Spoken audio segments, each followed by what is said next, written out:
Hello बच्चों, चलिए प्रश्न को पढ़ते हैं। इसमें लिखा मूल बिंदु पर केंद्र रखते हुए एक कण जो है वृत्ताकार पथ में चल रहा है। इसका स्थान वेक्टर यानी पोजीशन वेक्टर बराबर समय अंतराल में बराबर क्षेत्रफल से गुजरता है। तो बच्चों सही विकल्पों को चयन करना। पहला विकल्प है कि कण का वेग अचर रहता है। बी विकल्प बच्चों कण की चाल अचर रहती है। फिर बच्चों सी विकल्प है कि कण का त्वरण अचर रहता है। फिर बच्चों डी विकल्प है कि स्पर्श रेखीय त्वरण शून्य रहता है। तो चलिए बच्चों इस प्रश्न की मूल अवधारणा को हम देख लेते हैं बच्चों। तो बच्चों इस प्रश्न की मूल अवधारणा में हम ये देख लेते हैं कि जब कोई भी वस्तु जो है जब वृत्ताकार पथ पर गति करता है बच्चों, जब कोई वस्तु वृत्तीय पथ पर गति करता है तो बच्चों उस पर जो है एक अभिकेंद्र बल लगता है। उस पर केंद्र की ओर, वृत्त के केंद्र की ओर एक अभिकेंद्र बल लगता है। इसी अभिकेंद्र बल की वजह से बच्चों अभिकेंद्र त्वरण होता है, जिसकी दिशा केंद्र की ओर यानी वेग की दिशा के लंबवत होता है। तो चलिए बच्चों अपने प्रश्न को हल करते हैं।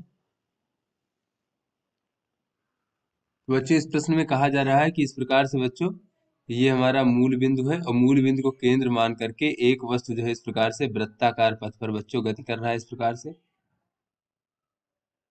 ये हमारा एक्स अक्ष, ये वाई अक्ष मान लेते हैं बच्चों। तो ये जो कण का स्थान सदिश है बच्चों, इस प्रकार से ये समान समय में बच्चों समान क्षेत्रफल को तय करता है बच्चों। इसका अर्थ ये हुआ बच्चों, यहाँ पर देख लेते हैं बच्चों, प्रश्न में कहा जा रहा है कि बराबर समय अंतराल में बराबर क्षेत्रफल से गुजरता है। तो बच्चों ये जो हमारा क्षेत्रफल है इस प्रकार से बराबर समय अंतराल में, मान लीजिए किसी समय में इतना क्षेत्रफल गुजरा तो इतने ही समय में बच्चों अगला इतना ही क्षेत्रफल गुजरेगा। तो इसका अर्थ ये हुआ बच्चों बराबर, या फिर बच्चों कह ले समान समय में, समान समय में समान कोणीय विस्थापन होता है। क्योंकि बच्चों ये जो हमारा क्षेत्रफल है, क्षेत्रफल यहाँ पर देख लेते हैं बच्चों इस प्रकार से, ये हमारा देख लेते हैं बच्चों, ये कोण अगर थीटा है बच्चों इस प्रकार से तो इसका क्षेत्रफल हो जाएगा, अगर त्रिज्या बच्चों अगर आर मान ले इस प्रकार से तो बच्चों इसका क्षेत्रफल हो जाएगा 1/2 गुणे थीटा गुणे आर का वर्ग। तो इस प्रकार से बच्चों इसका क्षेत्रफल हो गया। तो बच्चों अगर समान समय अंतराल में समान क्षेत्रफल है तो बच्चों तो समान समय अंतराल में समान कोणीय विस्थापन यानी थीटा होगा। और बच्चों कोणीय विस्थापन यानी बच्चों कोण जो होता है ये बराबर होता है चाप बटे त्रिज्या। तो बच्चों ये दूरी हम चाप मान लेते हैं, तो एस बटे त्रिज्या। तो बच्चों जो कोणीय विस्थापन समान रहेगा बच्चों तो कोई ये हमारा चाप का मान यानी कि रेखीय अपन भी समान रहेगा, क्योंकि त्रिज्या का मान समान है क्योंकि एक वृत्ताकार पथ पर गति कर रहा है। तो यहाँ बच्चों देख लेते हैं, अतः रेखीय जो बच्चों हमारी दूरी है इस प्रकार से एस जो चाप पर चल रहा है बच्चों, रेखीय दूरी भी समान रहेगा या फिर रहेगी।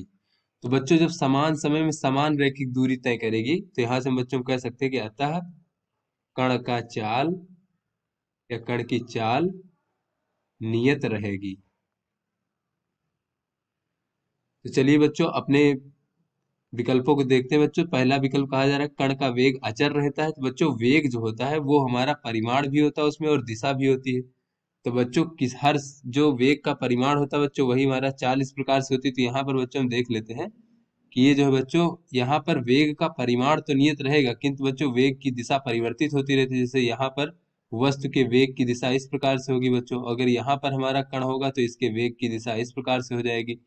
फिर यहाँ पर जब कण होगा तो इसके वेग की दिशा इस प्रकार से बच्चों हम देख रहे हैं उसका परिमाण तो समान है किंतु दिशा परिवर्तित होती रहती है। इसलिए बच्चों ये कण का वेग अचर रहता है, ये हमारा गलत है बच्चों। फिर कण की चाल अचर रहती है बच्चों। तो कल जो हमारी चाल होती है वो एक अदिश राशि है तो उसका मान नियत रहता है, उसका दिशा से कोई मतलब नहीं बच्चों। तो होता है ये विकल्प हमारा सही विकल्प है। फिर बच्चों कण का त्वरण अचर रहता है। तो बच्चों हम यहाँ पर देख रहे हैं कि ये जो है बच्चों हमारा इसमें जो है स्पर्श रेखीय दिशा में कोई त्वरण नहीं लग रहा है बच्चों, क्योंकि स्पर्श रेखीय दिशा में उसकी चाल परिवर्तित नहीं हो रही है, वो नियत चाल से चल रहा है बच्चों। तो ऐसे में हम देख रहे हैं कि यहाँ पर केवल जो है बच्चों ये अभिकेंद्र बल, अभिकेंद्र त्वरण लग रहा है, क्योंकि ये वृत्ताकार पथ पर बच्चों इस प्रकार से गति कर रहा है। तो इस पर केवल प्रत्येक जगह पर बच्चों इस प्रकार से अभिकेंद्र त्वरण केंद्र की ओर बच्चों इस प्रकार से लग रहा है, जो कि इस वेग के लंबवत है, इसलिए बच्चों वेग का परिमाण नहीं परिवर्तित होता, केवल दिशा परिवर्तित होती है। तो बच्चों ये कह रहा है कि कण का त्वरण अचर रहता है, तो बच्चों त्वरण का भी परिमाण जो है वो अचर रहता है, किंतु बच्चों त्वरण की भी दिशा प्रत्येक क्षण परिवर्तित होती रहती है। तो बच्चों ये त्वरण जो है अचर नहीं रह सकता बच्चों, ये हमारा गलत है। फिर स्पर्श रेखीय त्वरण शून्य रहता है बच्चों, तो स्पर्श रेखीय दिशा में बच्चों हमारा त्वरण शून्य है, इसीलिए जो है बच्चों इसमें जो है इसकी चाल नियत है, और ये बराबर समय अंतराल में बराबर जो है क्षेत्रफल से गुजरता है। अतः बच्चों ये हमारा विकल्प सही है, इसमें स्पर्श रेखीय त्वरण शून्य रहता है, केवल अभिकेंद्र त्वरण है। तो आशा करते हैं बच्चों ये आपको समझ में आ गया होगा। धन्यवाद।